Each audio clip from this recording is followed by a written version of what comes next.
2024 Topps Heritage High Number baseball cards are releasing today. I just went through the entire checklist, found all the autographs, the inserts, and parallels, so you don't have to. In this video, you'll learn what you expect to find in this product and decide for yourself whether it's worth it to rip it or skip it. And Topps Heritage is being released today. It will cost you right around $230 US for a hobby box. Now let's take a look at the configuration. There are 9 cards per pack, 24 packs per box, and 12 boxes per case. And in each hobby box, you can expect to find 1 autograph or memorabilia card, 5 chrome cards, 2 aqua parallels, and 4 dark blue parallels. Now, it says that the base set features players who debuted or were traded to a new team mid-season. So we might get some players in their updated uniforms.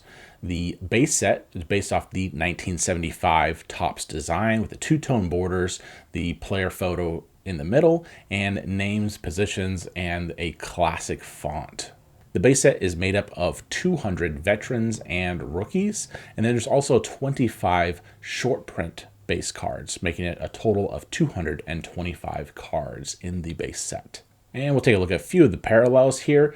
Besides the base, there's the aqua border, the black and white, there's a dark blue border, a green border, the minis, there's a white border, a black border, which is numbered to 50, and a flip stock numbered to 5. And real quick, before we get to the variations, autos, and inserts, I want to let you know that I built a complete checklist for Topps Heritage, and you can download it in the link below. It is completely free. All you got to do is add your name, your email, and you'll be able to download the checklist in a Google Sheets format, which I really like.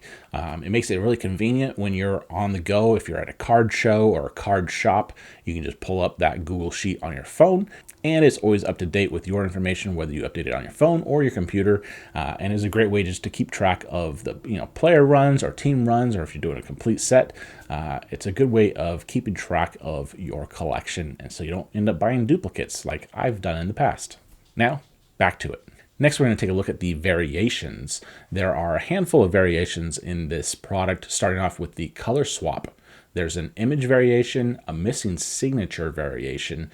That could be something that could be a little bit problematic, seeing you think you're getting an autograph card, but there's no signature, and you reach out to Topps, and they're like, oh, no, that's supposed to be that way. I'm not a big fan of the missing signature idea. But there's also a team/city swap variation. From what I understand with these, they are borders that have a different color from what we would think would look good with that team's color. So if you're the Padres, you think, oh, like maybe a yellow border would be nice, but nope, it's blue. So they just decided to kind of switch the border colors so they don't go with the team colors, which is weird. Also, there's also a throwback uniform variation, and now all these variations, they do not have any parallels and they're not serial numbered.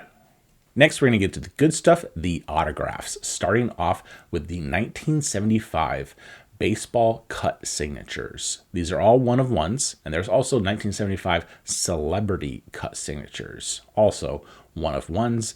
I don't know why we have celebrity cards in a baseball card product. I wish they were kind of in a non-sport product on their own, but it is what it is. And here's a couple other autograph sets in this product, starting with the Clubhouse Collection Autograph Relics. There's also a Flashback Autograph Relics, the oversized 1975 Topps baseball autographs. There's a Real One dual autographs, like the example we see here with Jackson and Schmidt. Just kind of 2 autographs, 1 card. And then there's also the Real One reverse autographs. Now, all of these autograph sets are not serial numbered and they have no parallels. And there's the Real One autographs. The base is not numbered, but then there's 1 parallel, the Red Ink Special Edition, numbered to 75. And it looks like these cards are hand numbered, like this Jackson Merrill we see here. Not a great autograph, just kind of like a little scratch there. I wish there was more to it, but nothing we can do about that. Next, we get to some of the memorabilia sets in this product, starting off with the Clubhouse Collection.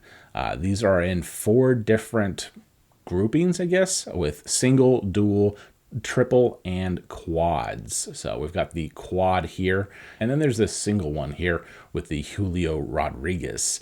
So it looks like some of these are material, and some of them, like this Julio Rodriguez, is a piece of game used backed. Now we get to some inserts, starting off with the 1975 Happy Birthday insert card. So this is just a 1-card set, and it's listed as the 75 B-Day Happy Birthday. So I would assume that this is the Topps' birthday card, since they've been around since 1951 producing cards. They were a bubblegum company before that, started in 1938. But since 1951, that would be 75 years, or at least we're coming up on 75 years. So I'm guessing that's what this card is all about. Not serial numbered, and there are no announced parallels. Next is the 1975 Retirees. So this is a 15-card set. There's only 3 different players in this, with Killebrew, Gibson, and Marshall. They all 3 retired in 1975. So that's why they get a little insert card set in this product. Next is the Chrome cards. There are 625 Chrome cards in this set. We got the nice Jackson Holloway example here. There's also 3 parallels. There's the black border to 75, a gold border number to 5, and a 1/1 superfractor.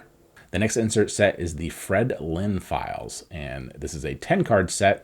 Obviously, all 10 of them are of Fred Lynn. They are not numbered, and there's no announced parallels. And there's a bunch of other inserts that do not have any images or other information about them. There's the Now and Then, the oversized 1975 set, perfectly programmed, rookie performers, combo cards, award winners, and the 1975 Topps Team Quads. And all of these sets have one thing in common: they are not numbered and they have no announced parallels. So let me know in the comments below if you're going to be picking up a hobby box of Topps Heritage. I hope this video helps you. Thanks so much for watching. Have a great day.